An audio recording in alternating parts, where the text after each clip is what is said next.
I'm Piers Lane and I'm the Artistic Director of the Sydney International Piano Competition, and I'm with Alasdair Tait from the UK, and I'm wondering, what is a cellist doing in the middle of an international piano competition?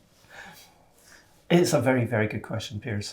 I should be asking you that one. But anyway, I think the principle, as we talked about it, and I think it's happening a lot more in various competitions now, is trying to get as different opinions and different priorities coming onto a jury discussion as possible, not just literally people from the one discipline. Of course, the expert opinions of all the other pianists is always vital. But ultimately, I think we're looking, and I think everyone in the jury room is looking for unique musicians. And in a way, the piano is irrespective of what is that voice, what is the creative individual voice that's coming across in each competitor. And I mean, Have worked with many pianists. I am a pianist, I have to say. Are you? When I invited you to be a judge, I didn't know that. I mean, I have to say I've not played for a while, but I used to actually play way more piano than cello when I was much younger. My first concerto was in piano, actually, not cello. What was that? Kabalevsky, the little one. Oh, the youth gorgeous, one. yeah. Did that and then Elgar cello concerto. So that was my kind of at the beginning. Gosh, you must have been a pain. I think I still am. But I think also having my life, obviously, as a cellist and in chamber music, that's always been the heart of my life. I must say, if you don't know, Alasdair was the cellist of the Belcher Quartet for years. You were a founding member, weren't you? About a year into it, but yes, right. The first good 10 years. So you travelled incessantly with them, you recorded incessantly with them. Yeah. And then your life took a change and you went more into the teaching and administrative side of things. And you're here really as the director of YCAT in the UK, the Young Concert Artists Trust. Classical Artists Trust. I beg your pardon? Young Classical Artists Trust. It's changed. It changed about 15 years ago. I haven't changed in 15 years myself. So. The Young Classical Artists Trust. Tell us about that and how that will relate to this competition too. Well, that's obviously one of the reasons I'm here, as well as being a cellist. YCAT was set up about 40 years ago, almost 40 years ago exactly, to really support and nurture and manage some of the top young international musicians at that cusp of becoming what we call an emerging artist, which in itself is quite an interesting term, I think, and becoming a fully sort of established, recognised international touring artist or ensemble. And I myself had benefited massively from YCAT in my quartet at the beginning. It was almost the sole reason we were so successful, I think, so quickly. And then somehow I got a call about 15 years ago saying, would I like to run it? And I thought, wait a minute, this is poacher turned gamekeeper. Why would I do this? And a few days later, I thought the potential for really nurturing, for really supporting, for challenging young musicians over a long period of time. So what YCAT does, we select international artists every year, huge international audition process. Normally about 150, if not more, applicants from all around Europe. Down to semi-finals, Berlin, London, down to finals with maybe 6 competitors, auditionees actually rather than competitors, at the Wigmore, and then we maybe select 1, 2. This year we actually selected all 6, which was quite unique. Was that because other people moved on? It was just extraordinary. Yeah, not even just because what we say is we could select all or none in the final, so it really is an audition, not a competition. Yes. And rather than it being a prize money per se, what they then get is up to 5 years of full international management from us, and all the advice, the support, all the digital management support. But I think more than that is the personal care, it's the understanding that we're not a commercial management. We're not there to make money from them, although we are there to try and get them an income, but we're not making money from them. So everything we're doing is this the right opportunity, the right thing for the artist at the right time for them? And it's really trying to get them to think strategically, to think about what they need to do as a creative musician who's developing and maybe doing huge debut recitals or concertos, but at the same time, they need a lot of different support as well. That was the reason YCAT was founded, because a lot of the support they need in the background is not commercial. It doesn't make income, it doesn't make commission.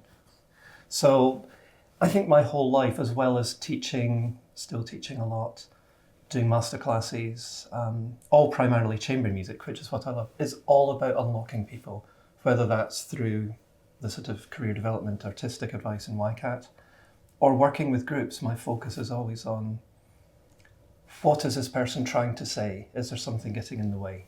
How are they communicating to each other in a quartet?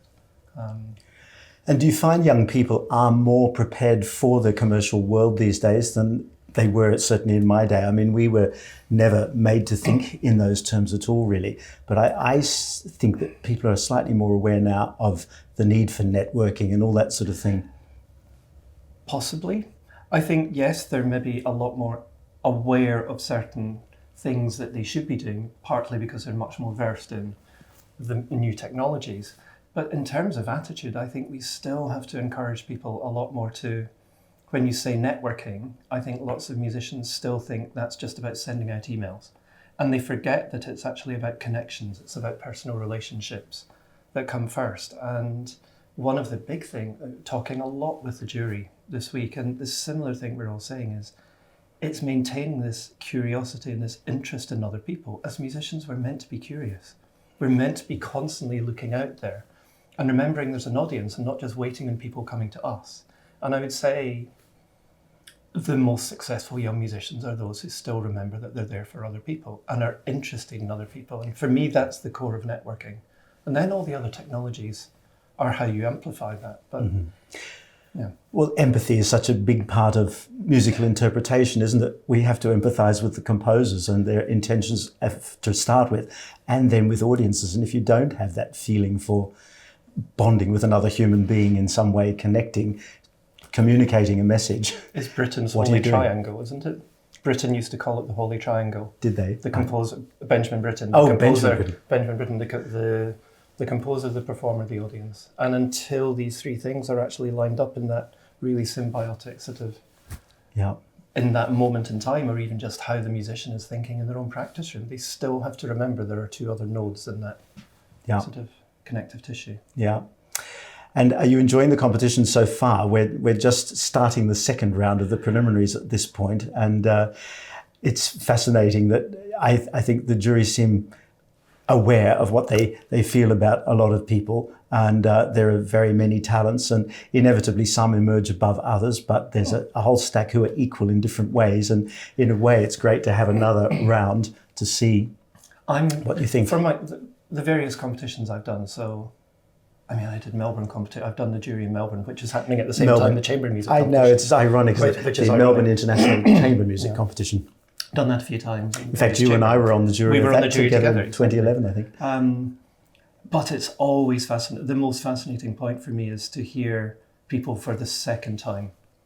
And that's when things really start to become a bit clearer, I think. Because you get some who've really grabbed your attention. And then perhaps because of repertoire or something, and maybe they've had an off day. We all have off days. Absolutely. That's the hardest bit.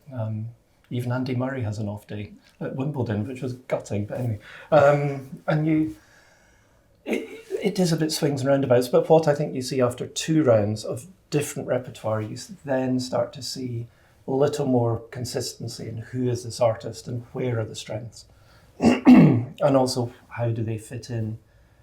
Certainly with what I think my priorities are, and I mean, I think from what I can tell from the jury, we all seem to have very similar priorities in what we're looking for, but everyone is personal.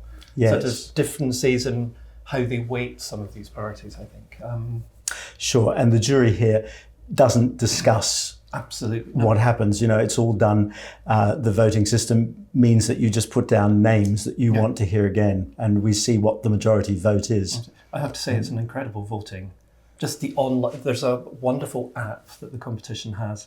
I don't know if they've devised it or got it from somewhere, but just literally for how we do the online voting as a jury, totally anonymously, but it's so efficient, honestly. I've been in so many competitions where papers get lost, and this is very efficient. That's good to hear back. Yes, I hate voting systems where there are numbers involved. You know, some competitions in the old days, often you would vote out of 25 and they would discard the top and the bottom. but people's idea of what number means excellent or what means Yeah. not, they vary hugely, and it's very open to odd things happening. Odd things. So I much prefer. But I think the next few days, you asked me how I'm feeling about it, and I'm loving it. It's been obviously very intense the first 2 days, hearing everyone. Well, this first 5 days, exhausting. It's just wall to wall, absolutely listening and concentration. Yeah. But I think for me, just noticing, again, back to what is it that's really speaking for me. Mm-hmm. And I think the first priority I've always tried in a jury is not to try and think as a performing musician teacher, and to sit back and think, okay, who is holding my attention? If I'm turning up, I've paid some money to come and hear this person. I want the best from them, and who holds my attention through. And often jurors say they vote for people that they would pay money to hear. It's one of the simplest. In a way, it's the simplest sort of answer to that. And also, sometimes what's really surprising and really encouraging for me, and quite exciting in competitions, is when I find someone who then, when I start to, or my thinking musical brain starts to switch in a little bit, and I think, but wait a minute, this is not how I would ever have begun to think of this. And I have lots and lots of sort of more academic questions about style or about sort of context or more technical things that if I were sitting in a room as a teacher with them, I might be saying, I wonder what you think about this. Are you really sure? But somehow there's something so genuine, so connected and so honest about how they're communicating it to me that it really, that's what I'm looking for, is the authentic performance in the moment that somehow has taken awareness of me as an audience member, the whole audience, and also the hall. You can feel that they're actually playing with the hall as another instrument. You can tell which ones don't. And you really know, I think it almost happens from the minute they're walking on stage. Yeah. There's a communication which has already happened. They're aware, you can tell that they're aware of the space. I mean, maybe not thinking it, but you sense that they're there. They know what's happening in between. They're listening to silences. They're listening to how they finish notes. Absolutely. Finishing notes is something so many people forget about. Not because they don't care about it, because they're so anxious to get to the next one. Yeah. I agree with all of that, totally. Thank you so much, Thanks, Alasdair, for sharing your thoughts with us, and we'll see how we go. We will. It's exciting.